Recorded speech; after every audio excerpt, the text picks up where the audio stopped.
For over a century, the Gaza Strip has been the setting of political unrest and armed conflict, as Zionists and Arab nationalists fight for control over the land they lay claim to. These conflicts trace their origins back to the late 19th and early 20th centuries, when the rise of Zionism in Gaza led to increased Jewish migrations to Palestine, which was, at the time, under the control of the Ottoman Empire. As tensions grew, the Jewish migrants gained Western support for the creation of a national home for Judaism based in Gaza. After World War II, the United Nations opted to separate Palestine into distinct Arab and Jewish states, and Israel would declare its independence in May of 1948.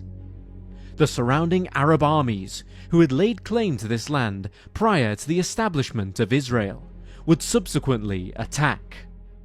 Israel survived and proceeded to capture additional territory in what would become known as the Arab-Israeli War. This would cause hundreds of thousands of Palestinians to become displaced, even more so when Israel occupied the Gaza Strip, East Jerusalem and the West Bank after the 1948 war had ended. Once the conflicts had been resolved, a permanent settlement that suited both the Jewish and Arab states has never been reached. In 2007, the militant group Hamas took back control of the Gaza Strip, and so Israel, with the assistance of Egypt, blockaded the region, which has led to several armed conflicts across Gaza in the modern world. And this is where we find ourselves today, in the newest and largest scale war that Gaza has seen since 1948. Commencing on the 7th of October 2023, the current Gaza war has been a devastating and deadly conflict that has forced Palestinian refugees from the region and changed the shape of Gaza for the foreseeable future. Now the fate of the region hangs in the balance. In today's video, we will be examining the events and battles of the ongoing war in Gaza, taking a look at how the conflict has started and how it continues to play out. Welcome to Wars of the World.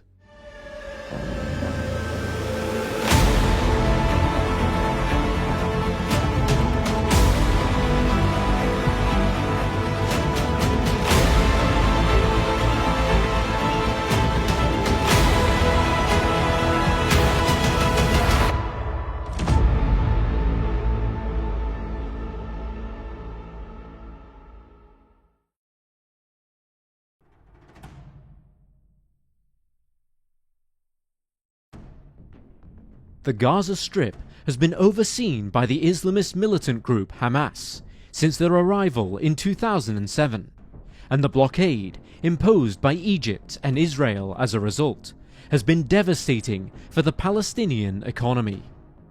While Israeli officials have described the blockade as a necessary measure to ensure the security of their borders, international rights charities have sparked concern that the blockade has been used as a punishment of sorts. The blockade has led to a series of armed conflicts, including 4 official wars, taking place from 2008 to 2009, and again in 2012, 2014, and 2021. The war in 2023 is the latest in what has become a politically hostile part of the world, with no obvious solution in sight. These additional conflicts have worsened the situation for the citizens of Palestine, who do not wish to engage in yet another conflict due to the worsening humanitarian crisis in their country. Hamas, however, had begun making plans for an invasion. The 2023 Gaza war officially began on the 7th of October, when Hamas launched a large-scale surprise attack on Israel from their position on the Gaza Strip.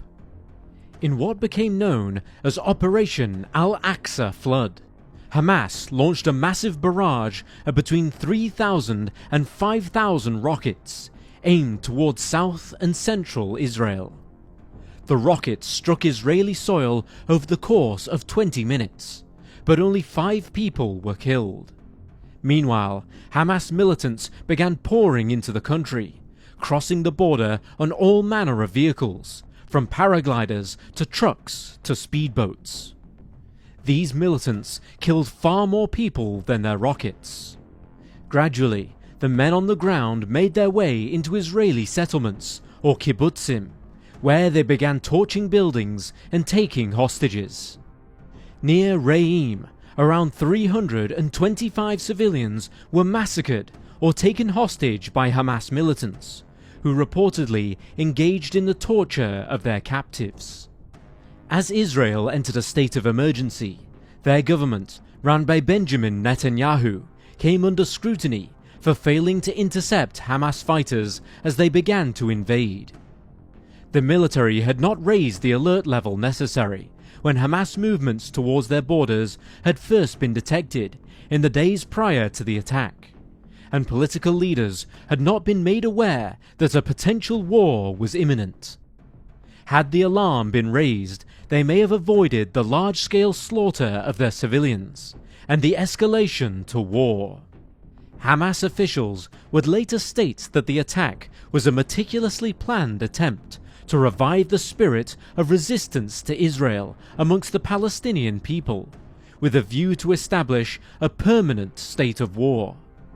Palestinian citizens, however, were not seeking a conflict. The pre-existing struggles in their country meant that they were in no way ready to engage in another large-scale war, following the effects of those waged across the previous few decades.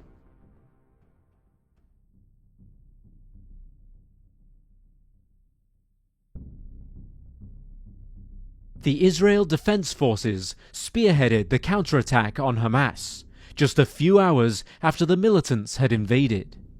Reportedly, they struggled to determine which locations had been attacked by Hamas and which were occupied purely by civilians and their own men. Prime Minister Netanyahu took to television that afternoon to inform the people of Israel that they were indeed at war, referring to Gaza City as a city of evil. While the IDF declared a state of readiness for war, the Israel Electric Corporation, who supplied electricity to much of Gaza, cut off power to Palestine, leaving its citizens, for the most part, in the dark. Among the first units to be deployed close to the border was the Yamam Counter-Terrorism Guard, who had been accompanied by 4 new divisions. Israeli military reservists were stationed in the West Bank and along Israel's border with Syria and Lebanon. Israeli citizens living within 80 kilometers or 50 miles of Gaza were placed into a state of emergency and were instructed to stay next to shelters. While Israel's major airports remained open, many flights were cancelled as roads around Gaza and Tel Aviv were blocked off. As Israel planned to launch a large-scale invasion of the Gaza Strip to wrestle control from Hamas, the militant group offered to release all hostages if the IDF would reconsider its attack. In the end, they declined. First came the airstrikes, conducted by the Israeli Air Force. In the first 20 days of the war, an average of 350 Palestinians were killed every 24 hours. In the first few days of the war, Israel blocks the entry of food and fuel into Palestine, which non-profit watchdog group Human Rights Watch described as a, quote, call to commit a war crime. This effort was spearheaded by Defense Minister Gallant, who eventually eased the pressure when United States President Joe Biden urged the IDF to end the siege. By the 13th of October, the IDF had issued orders to evacuate citizens from Gaza City, but Hamas urged those living there to defy them.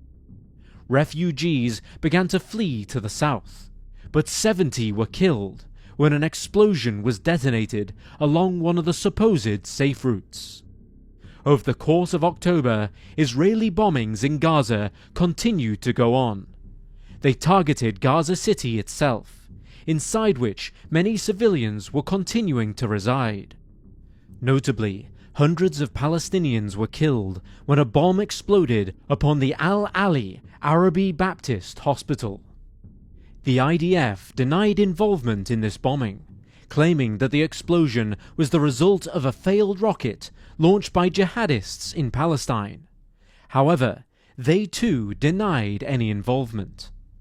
By the 27th of October, Israel had begun to amass a force of around 100,000 soldiers to launch a ground invasion of northern Gaza.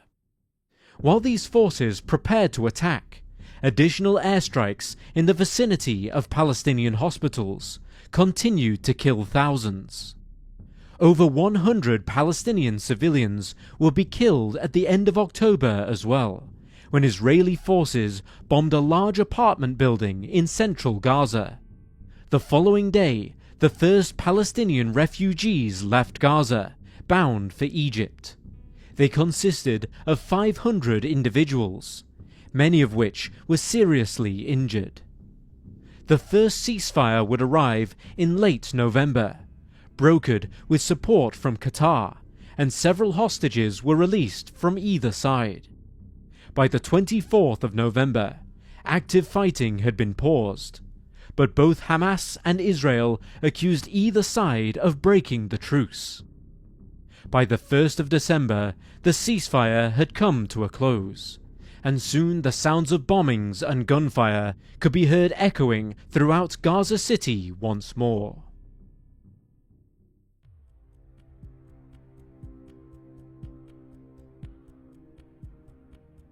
While the IDF relentlessly bombed Gaza City, they were met with resistance. 21 Israeli soldiers were killed when Palestinian militants launched an RPG at an IDF tank, which subsequently caused the damaged buildings surrounding the impact to collapse.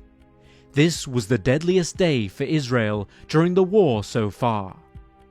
The IDF continued to assault Gaza City across January, with multiple civilian casualties alarming both human rights charities and international commentators.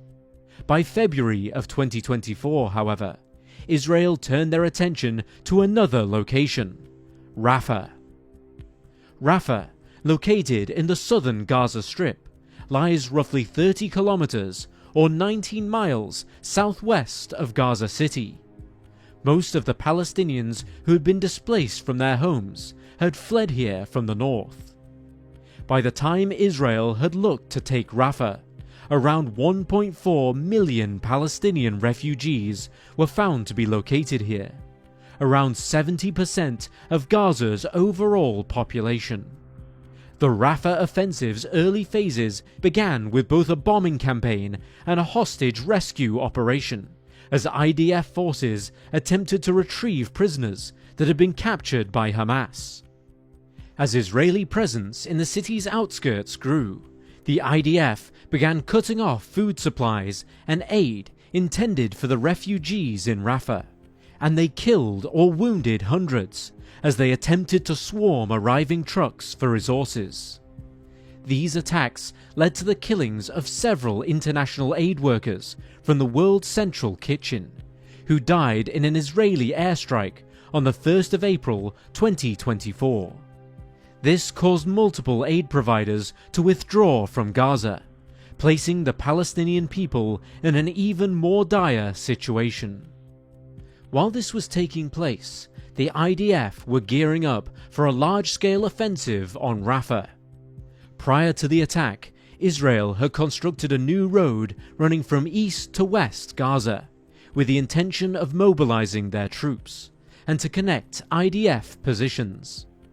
By the 7th of April, IDF forces began to withdraw from Gaza City itself, and displaced Palestinians living in Rafah started to return to their homes. Now rumors of an assault on Rafah had begun circulating, which only worsened when Israel began to intensify airstrikes on the city.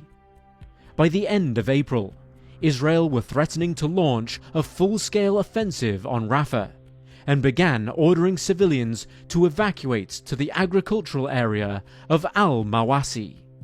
Despite attempts by Egypt and Qatar to orchestrate another ceasefire, Israel continued its plan to launch an attack on Rafah.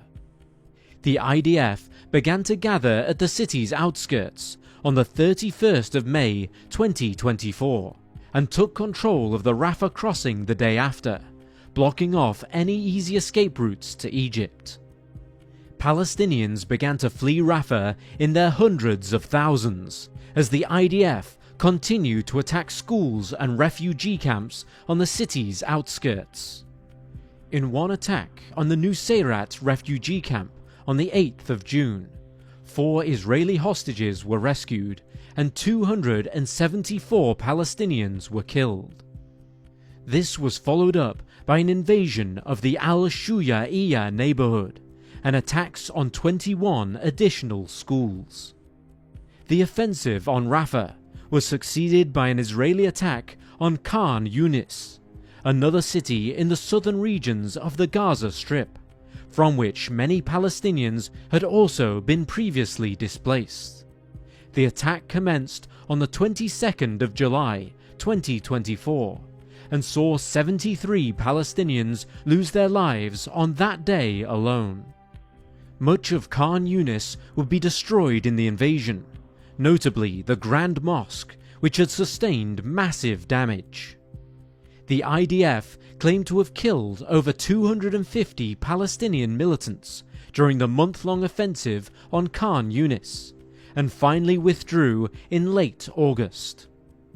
Across South Gaza during August and early September, the IDF announced the deaths of over 200 additional militants in Tel al-Sultan, and launched a series of missile strikes on a small encampment in Al-Mawasi, which killed up to 40 Palestinians. With several swathes of land previously belonging to Palestine in southern Gaza now under Israel's control, the IDF's next move was to take the invasion further north, launching a series of airstrikes and ground offensives for the remainder of 2024.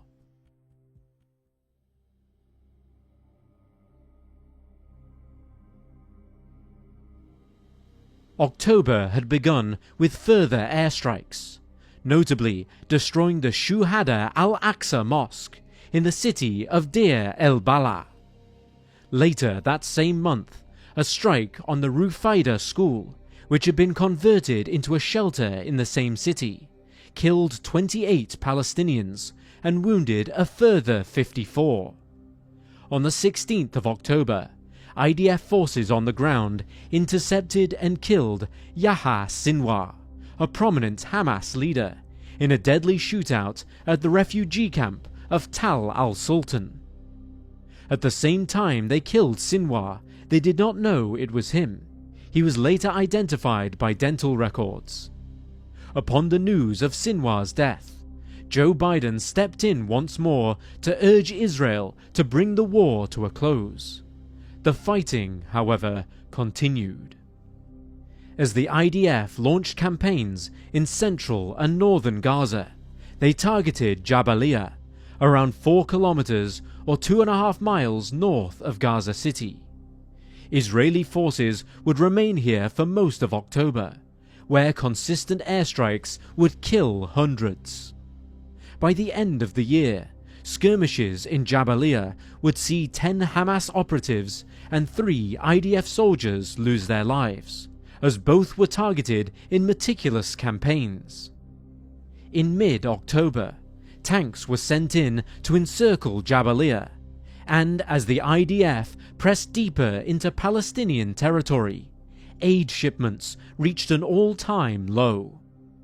The United Nations released a warning that the entire population of northern Gaza was at an imminent risk of dying from disease, famine, and violence as a result.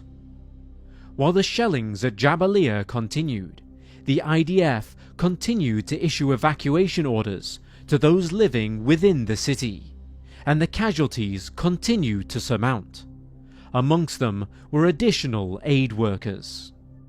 In mid to late October, IDF forces pressed further to the north, with a view to tightening their siege on northern Gaza.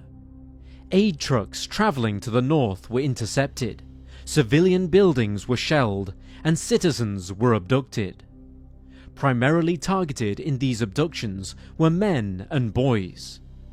The IDF were, at this point, speculated to have been turning the North Gaza Strip into a military zone, and declared that anybody in the area, including those they had abducted, were militants.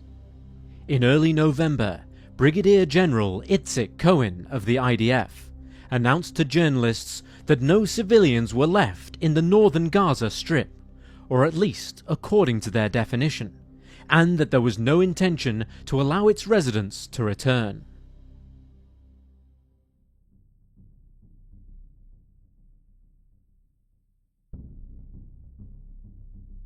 As 2024 turned to 2025, January saw Qatar mediating yet another ceasefire between Israeli and Hamas forces.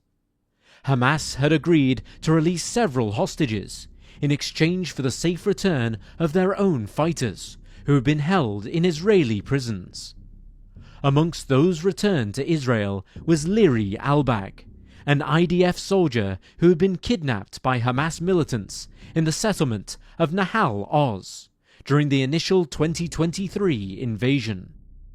During her time as a captive, she endured extreme, harsh physical treatment at the hands of the militants, and while she has since resumed military service, has become a public advocate for the release of additional hostages. While it is sadly the Palestinian people that have had to face the harsh brunt of the IDF's invasion, it is Hamas that are known to have been particularly cruel to those in their captivity.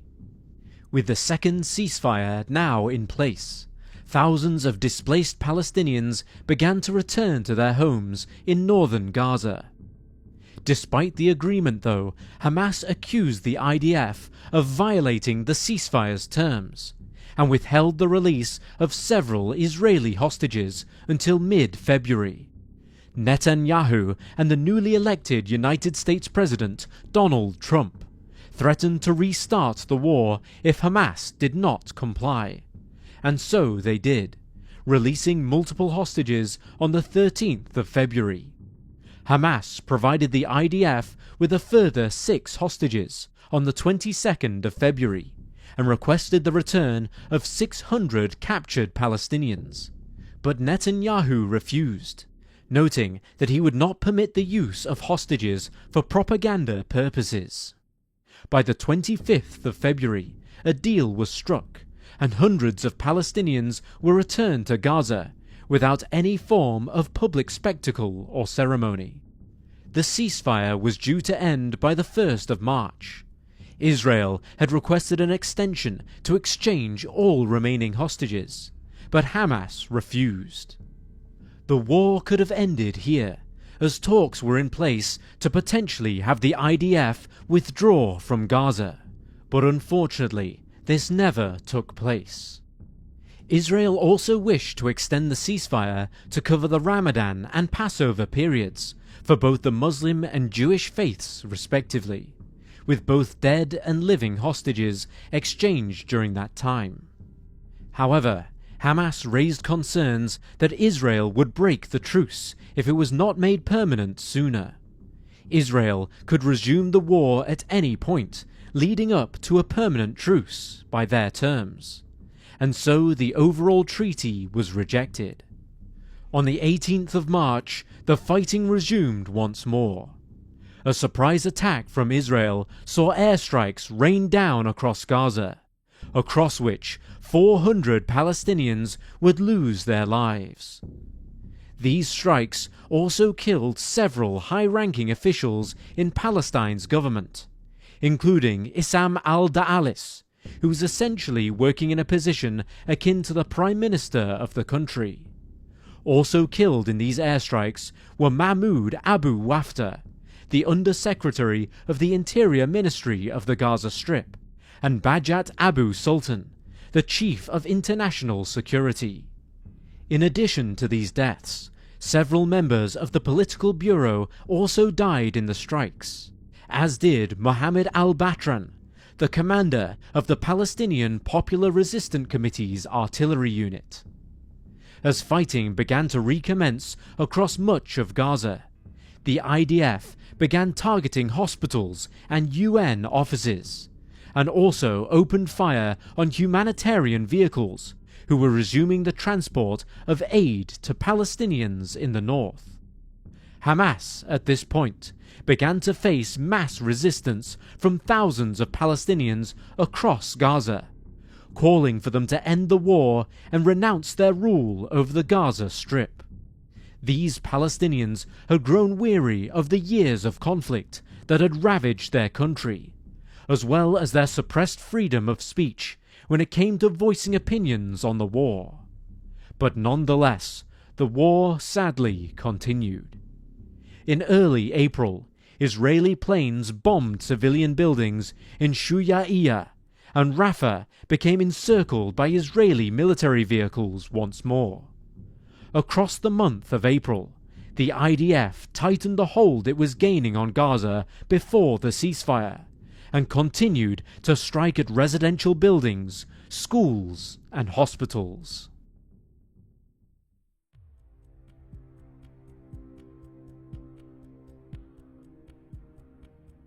In the early days of May 2025, Israeli officials began to put their plans into place to expand their offensive on Gaza, with Gaza City firmly in their sights. They began to amass military reservists once again, whilst continuous airstrikes persisted to make life almost impossible for the Palestinian citizens of Gaza. By the 16th of May, Operation Gideon's Chariot had been announced. Essentially, this was Israel's plan to take over the entirety of the Gaza Strip, this being despite threats of sanctions by several of the country's closest international allies. Israel began by launching an airstrike on the Fahmy al-Jawjawi school in the northwestern Gaza City quarter of Daraj. This killed 36 people and injured a further 55. By late May, a new resistance group had formed in Gaza, the Popular Forces, who were operating under the Abu Shabab clan. The Abu Shabab are actively opposed to Hamas, and while allegedly operating under an Islamist agenda, they are in fact backed by Israel. Accusations steadily came pouring in that the Popular Forces were funded and armed by none other than Netanyahu himself. Further humanitarian concerns arose on the 27th of May, when the Gaza Humanitarian Foundation attempted to deliver aid to Tel al-Sultan. The Palestinians in the area, who were desperate for food and medical attention, began to swarm the aid distribution center. IDF forces stationed in the city began to open fire on the crowds, killing 10 who were simply seeking aid and injuring 62 more. This sparked a series of attacks on Palestinian aid seekers across Gaza, and a further 2,500 are believed to have lost their lives, with 19,000 more being injured as the IDF opened fire onto crowds. This was continuing up until as recent as the 9th of October 2025. Just before the IDF had attempted their offensive on Gaza City, they entered Deir el-Balah, issuing an evacuation order on the 20th of July 2025. This city had received relatively little attention from IDF ground forces since the start of the current war, but was approached by Israeli soldiers and their vehicles the following day. A barrage of airstrikes was fired upon the city, while soldiers slowly encircled it, cutting off aid and commencing yet another siege. Despite condemnation from the United Nations and their international allies, Israeli forces were approved to occupy Gaza City in the early days of August 2025. as plans to amass reservists were put into place, Norway threatened to cease its sovereign wealth fund investments to Israel, while German officials said they would stop approving their Israeli arms exports. Despite this, 60,000 IDF reservists were gathered by the 20th of August, while airstrikes began hitting buildings in southern Gaza once more. Across the 5th to the 8th of September 2025, these airstrikes reached Gaza City itself, destroying a series of high-rise buildings in the city centre. Hamas militants retaliated by placing explosives on an Israeli tank, killing the 4 IDF soldiers inside. The following day, an official order to evacuate Gaza City was issued, and a full offensive was launched, with armoured vehicles and infantrymen pouring into the city from the surrounding regions. By the 23rd of September 2025, as the airstrikes continued to batter Gaza City, the IDF announced it had fully encircled the area and had occupied several urban and coastal areas in its vicinity. More than half of Gaza City came under Israeli control by the 27th of September. The attacks would continue up until the 4th of October, when Netanyahu himself halted the offensive in response to a third ceasefire proposal. This is where we find ourselves today, in an uncertain and shaky period of truce that threatens to be broken at any moment.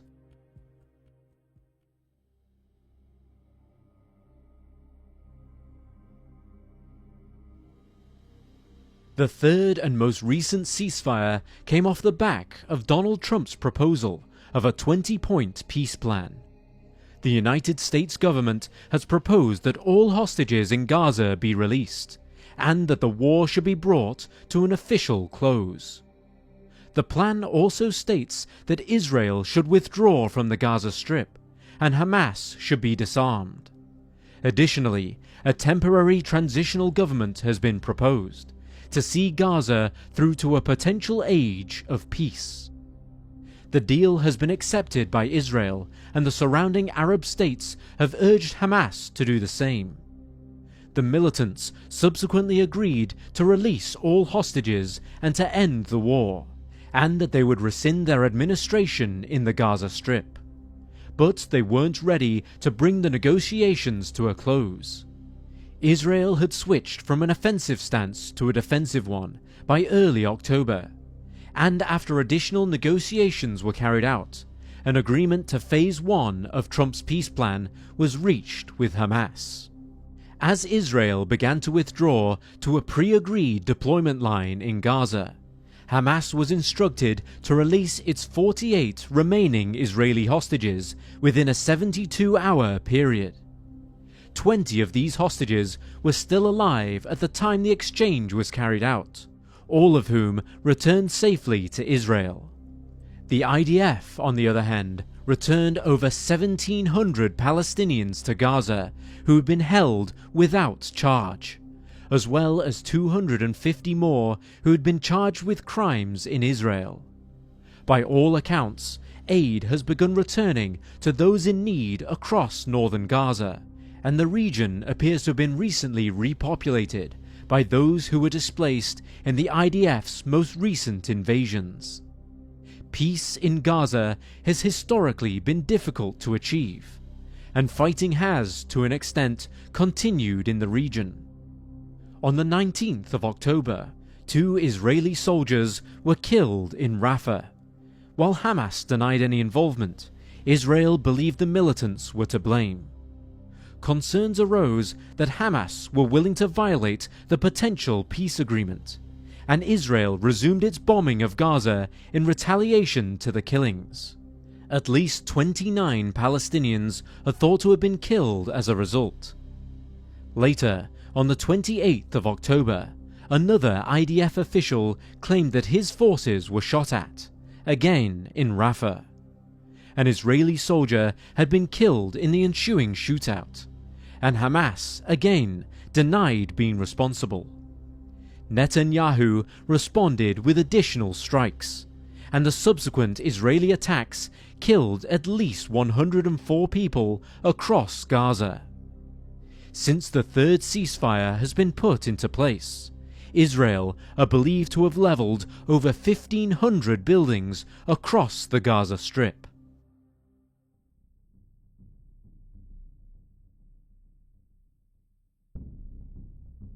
The ongoing war continues to be catastrophic for the people of the Gaza Strip. As of the 19th of November 2025, the Gaza Health Ministry and the Israeli Ministry of Foreign Affairs claimed that over 72,500 people have perished in the conflict since the initial attacks on the 7th of October 2023. Over 70,000 of these casualties are believed to have been Palestinians, between 70 to 83% of them being civilians.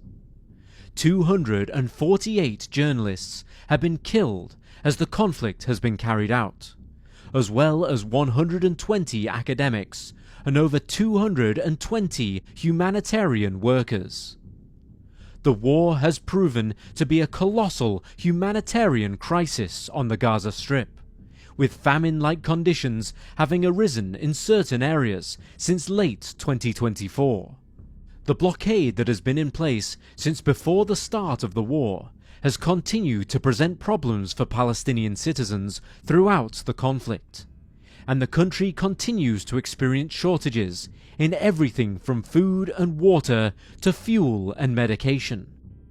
Hospital power supplies and desalination plants have been affected by the cutting of electricity to the region, which has resulted in many needless civilian deaths. In July 2024, it was estimated that around 4.74 litres of drinking water was available per person per day. That's less than a third of the recommended amount for emergencies. On top of all of this, people in Gaza are having to live with persistent airstrikes in an extremely difficult conflict with only a shaky peace treaty in sight. The cities of Gaza have also suffered mass damage. Building destruction has surpassed the level experienced by the likes of London and Dresden in the Second World War, and many vital services, hospitals, schools, markets, factories and residential buildings have crumbled as the airstrikes continue. Researchers from Oregon State University and the City University of New York have estimated that between 50 to 62% of all buildings in the Gaza Strip have either been damaged or entirely destroyed since the current war began, and this number continues to rise.